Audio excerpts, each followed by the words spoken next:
नमस्कार, Ambala breaking news में आपका स्वागत है। आज अम्बाला शहर नगर निगम के कमिश्नर ने प्रेस वार्ता की और इस प्रेस वार्ता में अम्बाला शहर के विभिन्न मुद्दों के बारे में चर्चा की गई और क्या क्या अम्बाला शहर के मुद्दे हैं, किस बारे में चर्चा की गई है, ये जानने के लिए हमारे साथ नगर निगम के कमिश्नर मौजूद हैं। सर, सबसे पहले तो बताएं कि आज प्रेस वार्ता की गई है, आपकी नई नियुक्ति हुई है, किन किन मुद्दों को उठाया गया, किसके बारे में चर्चा की? देखिए, सबसे पहले बहुत दिन से हमारा ये ड्यू था और जब भी मैं कहीं पोस्टिंग लिखता हूँ और उसमें पत्रकार साथियों को ज़रूर लाता हूँ ताकि उनके द्वारा जितने भी मुद्दे उठाए जाएं या जितने भी जनता की जो इच्छाएं हैं वो एक तो पता लगती है, साथ साथ आपको एक फीडबैक मिलता है कि क्या क्या इश्यूज़ बैक ईयर्स में रहे हैं, साथ ही साथ आगे क्या एक्सपेक्टेशंस हैं। एक तो ये था। दूसरा ये था कि हमने जो कुछ मुद्दे जैसे कि डेयरी शिफ्टिंग का है, क्लीनलीनेस का है, ड्रेन क्लीनिंग का है, इलीगल कंस्ट्रक्शन का है, इलीगल ऑक्यूपेशन का है, ये सब आइडेंटिफाई किए और एक परस्पर जितने समय हम रहें, हम कम से कम एक परस्पर स्तर पे इंटरेक्ट करते रहें और एक हेल्दी हम एक एनवायरनमेंट बनाएं जिसमें जनता के जो इश्यूज़ हैं आप उठाते हैं उनका हम तुरंत तरह पे उसको ग्रीवेंस का रिड्रेस करें, क्योंकि जब तक आप ग्रीवेंस रिड्रेस नहीं करेंगे जनता के इश्यूज़ नहीं सॉल्व आउट होंगे। तो ये हमें सर, नगर निगम को लेकर जनता के माइंड में एक इमेज बनी हुई है कि अगर नगर निगम में जाना है अपने किसी काम के लिए, या तो एक काम के लिए कहीं कहीं चक्कर काटने पड़ेंगे या फिर लाइनों में घंटों घंटों इंतजार करना पड़ेगा। ये जनता के दिमाग में जो इमेज बनी हुई है, इसको आप किस तरह से सुधारेंगे, व्यवस्था को किस तरह से दुरुस्त करेंगे?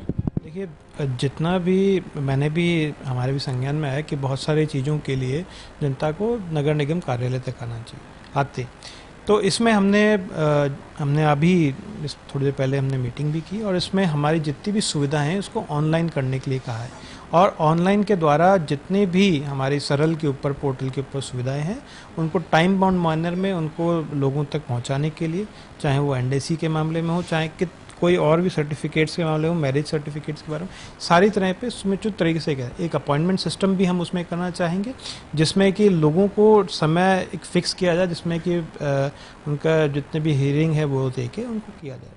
सर, नगर निगम से ही शुरुआत करते हैं। गर्मी का मौसम है लेकिन आम जनता के बैठने के लिए वहाँ पर पुख्ता इंतजाम नहीं है, किसी भी तरह के कह सकते हैं कि पंखे के नीचे बैठने के लिए उनके लिए इंतजाम नहीं है, इसको किस तरह से ठीक किया जाए? देखिए, हमारे पास पहले एक कॉमन रिसेप्शन रूम था जिसमें कि जनता बैठती थी, लेकिन कहीं ना कहीं वो आधार कार्ड और अलग सुविधाओं के लिए यूज़ करने लग गए। हमने इसका संज्ञान लिया और इसमें हमने जो हमारा CFC काउंटर है उसके अंदर चेंजेस किए और अब उसके अंदर वातानुकूलित जगह पे हमारा जो भी कोई काम करना है, जो भी जनता जाएगी वो वहाँ पर आराम से बैठ सकेगी। साथ ही साथ पार्षदों का भी बैठने की जगह नहीं थी, तो उसका भी हमने उनका आइडेंटिफाई करके वहाँ पे एक कॉन्फ्रेंस रूम का निर्माण करें ताकि वहाँ पर आराम तरीके से वहाँ बैठ सकें। सर, शहर की सफाई व्यवस्था की अगर हम बात करें तो आपने भी देखा होगा, निरीक्षण किया होगा, कई जगहों पर कूड़े के ढेर लगे हुए हैं। ऐसे में किस तरह से शहर की सफाई व्यवस्था सुधरेगी, क्या कुछ आप कदम उठाएंगे इसको लेकर? स्वच्छ भारत अभियान का जो सपना है वो अम्बाला शहर में किस तरह से पूरा होगा? देखिए, सबसे पहले बताऊं कि हमने एक व्हाट्सएप ग्रुप बना रखा है पूरे ज़िले के अंदर जितने भी अर्बन म्यूनसिपैलिटीज़ हैं उनके अंदर और कॉरपोरेशन का। इसमें रेगुलर मॉनिटरिंग चलती है कि कहाँ कहाँ पर वो है। साथ ही साथ हमने स्वच्छता ऐप जो कि बना हुआ है जिस पे कोई भी व्यक्ति जहाँ भी इस तरह के कूड़ा दिखता है उसका वो फ़ोटो डाल सकता है। उनके लिए भी एक स्पेशल टीम हमने बनाई है ताकि इसको क्लीनिंग है। साथ ही साथ नाइट स्वीपिंग के लिए हम पहले से चालू है लेकिन उसको और इफेक्टिव करेंगे। इसके साथ साथ हमारा जो डोर टू डोर कलेक्शन का है, जो कूड़ा वेस्टेज का है, उसको हम इंश्योर करेंगे कि वो हर घर पे जाए और उसके अंदर जैसे मेरे को बताया गया कि यहाँ पर ऑलरेडी सिस्टम व्यवस्था थी, उस व्यवस्था को अगर वो हो सकती है तो उसको हम लागू करने की कोशिश करेंगे। तो ये हमारी तरफ से निश्चित हुआ। सर, कूड़ा जलाना कानूनन अपराध है क्योंकि इससे हमारे वातावरण को नुकसान पहुंचता है, लेकिन बावजूद इसके अम्बाला शहर में जगह जगह पर कूड़े के ढेरों को आग लगाई जाती है। इसके लिए नगर निगम क्या कदम उठाएगा? देखिए, सबसे पहले मैं बताऊं कि लोग भी जैसे ना सिर्फ यदि कोई कर्मचारी करता है तो वो अलग बात है, लेकिन अगर लोग भी हम जागरूक होंगे, हमारा शहर है, हमारा एक नैतिक दायित्व भी बनता है कि हमारे को जो भी कूड़ा है उसको सेग्रीगेट करें। सेग्रीगेट करने के साथ साथ उसको यूटिलाइज भी करें। तो इसी चीज़ को हम आगे बढ़ाएंगे, आगे उनको उसमें लेके आएंगे, एक एम्बिट में लेके आएंगे और उनके अंदर जागरूकता बढ़ाएंगे ताकि वो कूड़ा सेग्रीगेशन करे, साथ ही साथ उसको जलाने का के बारे में जो भी दंडात्मक कार्रवाई है उसके बारे में बताएंगे। सर, स्ट्रीट लाइट्स की शहर में बड़ी समस्या है। कई जगह पर स्ट्रीट लाइट लगी हुई हैं लेकिन वो चालू नहीं है, तो कई जगह पर लगी ही नहीं हुई, जिसकी वजह से आम जनता को काफ़ी परेशानी होती है। क्योंकि अगर महिलाओं की बात करें, अगर गर्ल्स की बात करें, मैं खुद एक महिला हूं, अगर रात को मैं जाती हूं अपने काम से वापस, स्ट्रीट लाइट ना होने की वजह से मुझे काफ़ी परेशानी झेलनी पड़ती है और जाहिर सी बात है कि मेरे जैसी और लड़कियों को और लोगों को भी काफ़ी परेशानी होती होगी। तो इसके लिए क्या प्रावधान किया जाएगा? देखिए, इसके लिए अभी हमने एक हफ्ते पहले एक रात को एक औचक निरीक्षण किया है। औचक निरीक्षण के अंदर जितनी भी स्ट्रीट लाइट की उसमें ठेकेदार को, उसको जो भी मेंटेनेंस कंपनी है उसको नोटिस इशू कर दिया गया है लिखित तौर पे। साथ ही साथ दोबारा इंस्पेक्शन किया गया, दोबारा इंस्पेक्शन पे भी जो किया है उसमें पेनल्टी लगाई है।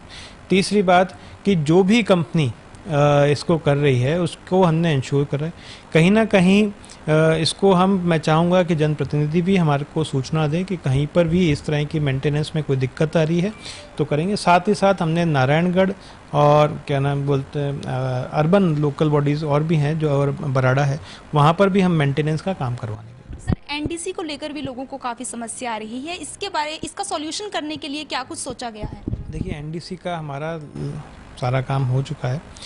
उसमें जो नए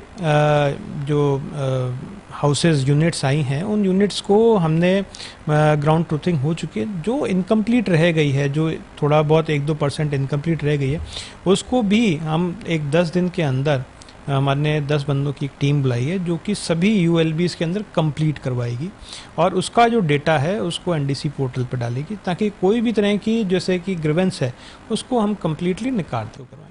सर, नगर निगम में लोग अगर किसी काम से संबंधित कोई समस्या से रिलेटेड कोई अपनी शिकायत देते हैं तो अक्सर लोगों से सुनने में ये आता है कि नगर निगम में उनकी सुनवाई नहीं होती। ऐसे में आप कैसे काम में पारदर्शिता लाएंगे कि जो अधिकारी नगर निगम में लोगों की सुनवाई नहीं कर रहे वो आप तक कैसे पहुंच सकते हैं आम जनता? देखिए, पारदर्शिता लाने का सबसे पहला स्टेप हमने किया है जिसमें कि प्रेस कॉन्फ्रेंस की है। प्रेस कॉन्फ्रेंस में मुद्दे आते हैं, ठीक है, कार्यप्रणाली के बारे में पता चलता है। दूसरा, उसके बारे में आप एक जनता से, क्योंकि आप जुड़े रहते हैं, हम भी जुड़े रहते हैं और कहीं ना कहीं ग्रीवेंसेस आपके पास भी आते हैं और हमारे को फिर आप वो आगे भेजते हैं। एक तो ये सिस्टम है। दूसरा, हमने एक इंस्टीट्यूशनल सिस्टम हम डेवलप कर रहे हैं जिसमें हम एक कॉल सेंटर की स्थापना कर रहे हैं जिसमें सरल की जितनी भी सुविधाएं हैं वो हम इंश्योर करेंगे कि वो सुविधाएं बंदे को मिले, उसका प्रॉपर फीडबैक हो। कोई ग्रीवेंस अगर ट्विटर पे, सोशल मीडिया पे, किसी प्लेटफॉर्म पे भी देता है तो उसका पूरा निराकरण हो और एक सुविधा जो कि सरकार के द्वारा दी गई है वो समुचित समय के अंदर समय से मिले।